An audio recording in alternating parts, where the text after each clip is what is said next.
The Kansas City Chiefs are trading a 2026 fourth-round pick to the Chicago Bears for Pro Bowl offensive lineman Joe Thuney. The Chicago Bears just made two huge trades that are going to change everything for them during this regular season. Now, I know what you might be thinking. Mike, the Chicago Bears made huge trades last year and they ended up sucking. But this time it's significantly different. These trades are exactly what's needed in order to get Caleb Williams to the next level, and most of all, just to protect him. So before we get to the content, we launched our first official video on our baseball channel, Uni Diamond Talk. I wanted to give a huge shout out to everyone that subscribed and turned on their notifications on that channel. We're going to be announcing giveaway winners for multiple copies of MLB The Show 25, starting from our next video and on. I'll leave a link to it in the description down below and our first video in the end screen. And now that we got all that out of the way, work!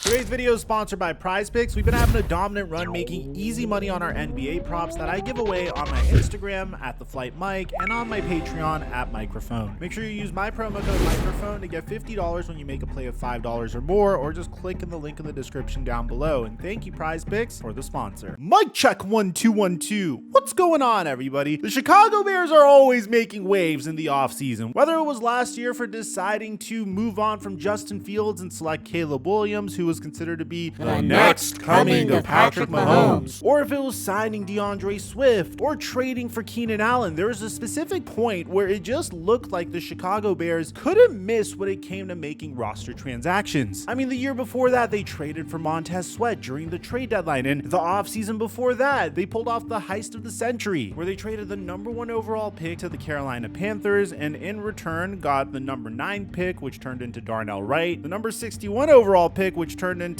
Tyreek Stevenson, that is currently famous for the wrong reasons. Yeah, sorry, Tyreek, not necessarily your greatest moment, but hey, maybe he develops a little bit more this upcoming year. And of course, most famously, the 2024 #1 overall pick in one of the deepest QB classes we've ever seen in NFL history. I mean, this is a draft that included Caleb Williams, Jaden Daniels, Drake May. All three of these players look like studs, but that's before we even start talking about Bo Nix, and Michael Penix looked good in his limited time under center. The craziest part about this trade is it's still bearing fruits for the Chicago Bears. They still get the Panthers 2025 second round pick this year, and they also got DJ Moore out of this. So my point being is it seemed like the Chicago Bears just couldn't miss when it came to making actual roster transactions. But the problem is Ryan Poles didn't really have the same level of success when it came to managing his front office. In Ryan Poles' defense, he never really had the opportunity to pick his guy. When he took the job, Matt Eberflus was the head coach. He decided to keep him in and opted for continuity. But obviously, when you saw Matt Eberflus's record in very close games this year, there's a specific point where something had to give, especially when the Chicago Bears got embarrassed on Thanksgiving, when they had an opportunity to win the game and let the clock run out despite having a timeout. It was truly a masterclass in mismanagement that eventually got Matt Eberflus fired. But it wasn't just Matt Eberflus that was a huge disaster. Shane Waldron was single-handedly responsible for destroying any type of development that Caleb Williams would have this year. At this point, you guys remember this clip from last offseason where Jackson Smith-Njigba didn't really seem like he'd miss Shane Waldron.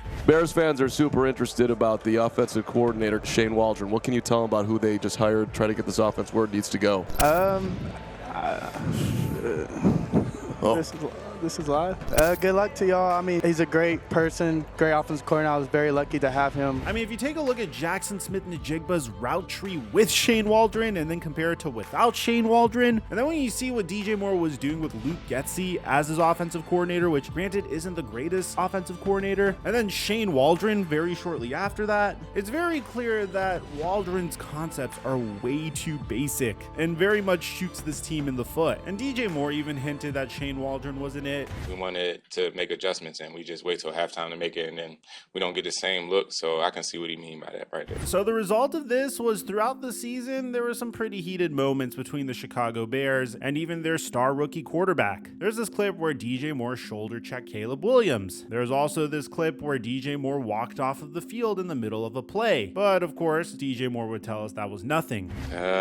tweaked ankle. I was coming back because I seen Caleb scrambling. Ankle went in and out. I was already couldn't stop, so my momentum took me out of bounds, and then I just walked off. Then there's this huge question of why do the Chicago Bears suck so much? And stated that the problem was the fact that Caleb Williams didn't have an offensive line, which is a very valid argument to make. Caleb Williams had one of the deepest wide receiver cores in the entire NFL to throw the football to, with DJ Moore, Keenan Allen, and they selected Rome Odunze as well in the 2024 NFL Draft. But at the same time, even when Caleb Williams had a completely clean pocket, there were multiple instances where he was just simply missing his wide receivers. And this isn't just me clip hunting one or two plays off of social media. This is multiple times that he missed almost every single wide receiver on his team. But at the same time, you could point the blame finger at the offensive coordinator at that point. My point being that there's clearly some holes in the Chicago Bears that they were very aggressive in addressing. The Chicago Bears understand that they only have a limited window of opportunity to contend when they have Caleb Williams on a rookie scale contract. After that, you're going to have to pay Caleb Williams maybe $65 to $70 million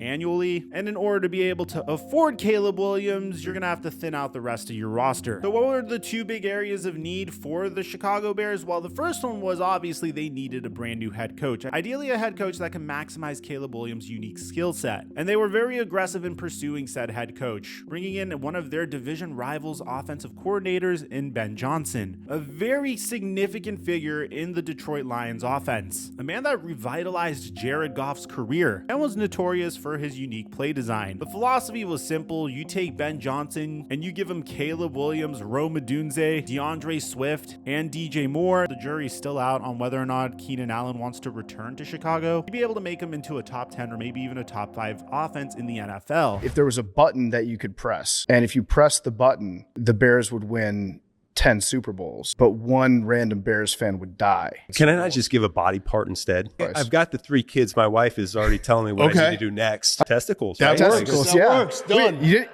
But he'd only be able to do that if the Chicago Bears addressed their second problem, and that's the fact that Caleb Williams was sacked a whopping 68 times last year. To give you an idea of how bad that is, this puts Caleb Williams third all time for a quarterback that's been sacked the most in a season, trailing only David Carr in his rookie season, Randall Cunningham in the 1986 season, David Carr again in 2005, and then you get Caleb Williams before you get to Sam Howell. So it's definitely not where you want to be if you want to develop as a quarterback. So the Chicago Bears were very aggressive in trying to build an offensive line around Caleb Williams. And why shouldn't they be? They have a significant amount of cap space during this offseason, and they need to be diligent in building an offensive line around Caleb Williams. So yesterday, the Chicago Bears made their first trade, trading for the Los Angeles Rams offensive lineman Jonah Jackson. Now Jonah Jackson is one of the best run blocking guards in the entire NFL. According to his PFF grade, he's a pretty average pass blocking guard, but it's a great get because the Bears do have cap space, and Jonah Jackson is scheduled to make $17.5 million in salary this season, while the Rams get to move Jonah Jackson's contract off of the books. Jackson was a one-time Pro Bowler and a very huge upgrade for the Chicago Bears. But that's not the only move the Chicago Bears would make, because they would make a move that, in my opinion, is a bit of a blockbuster, but obviously, whenever an offensive lineman gets traded, it's not necessarily going to be in the headlines, especially if that offensive lineman is a guard. But nonetheless, I still think this is a very impressive trade. And I don't think this is getting talked about as much as it should. The Kansas City Chiefs have agreed to a trade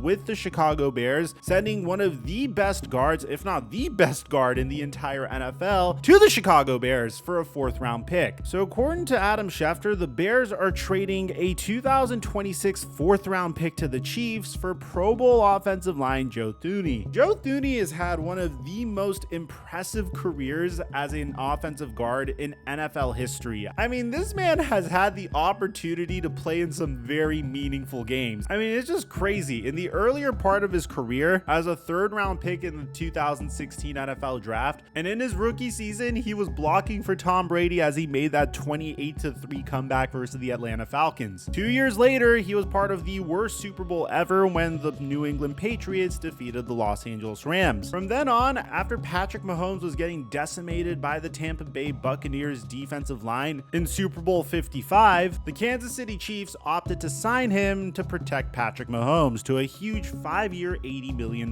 contract. From then on, Joe Thuney would win 2 more Super Bowls with the Kansas City Chiefs. In 2022 and 2023, he had the opportunity to win his 5th with the Chiefs in 2024, but ultimately they'd lose in a similar fashion as the last time Patrick Mahomes lost the Super Bowl to a crazy defensive line. And I guess this is my big concern for the Kansas City Chiefs. Their kryptonite in the Super Bowl was clearly their offensive line, and this trade makes their offensive line even thinner. Now, I get that Joe Thuney's going into his age 33 season, and I understand you need to shed some salary because Patrick Mahomes' cap number goes from $37 million in 2024 to a whopping $66.2 million in 2025. So the Kansas City Chiefs really don't have much of a choice but to make this trade, so it might be a down year for the Chiefs this upcoming season. A 4th round pick is a great get considering the situation that the Chiefs are in, but in the meantime, Caleb Williams gets a top 10 offensive lineman in the NFL and one of the best guards in the NFL that has had the opportunity to be the offensive lineman for Tom Brady and Patrick Mahomes, 2 of the greatest quarterbacks of all time. So the Chicago Bears offensive line now is going to look like this. They have Braxton Jones, Joe Thuney, Drew Dahlman, Jonah Jackson, and Darnell Wright protecting Caleb Williams. This is an incredible offensive line. Braxton Jones had a very solid season for the Chicago Bears last year. Darnell Wright is a former 1st round pick that's going to be playing the right tackle position. You now have Joe Thuney and Jonah Jackson that are going to be guarding the interior offensive line. Caleb Williams has a brand new head coach. Hopefully you're able to get Keenan Allen to return, and now the Chicago Bears could live up to the expectations that were placed upon them 1 year ago. I give the Chicago Bears an A+ for the way that they're handling this offseason, and they once again select at the number 10 overall pick in the NFL draft this year, where they could be excessive and draft another offensive tackle in Will Campbell, or they could address their defense if they'd like to. I'm really liking the way this offseason is shaking out for the Chicago Bears. Let me know in the comment section down below if you're a Bears fan how you feel about this. And aside from that, our first baseball video has gone live on Uni Diamond Talk. If you guys want to check it out, I'll leave it in the end screen to meet you guys there. And Devontae Adams just got released by the New York Jets. We have a whole analysis on that, and I'll leave it in the end screen as well. I'm your boy Mike, and I'm dropping our mic until our next upload.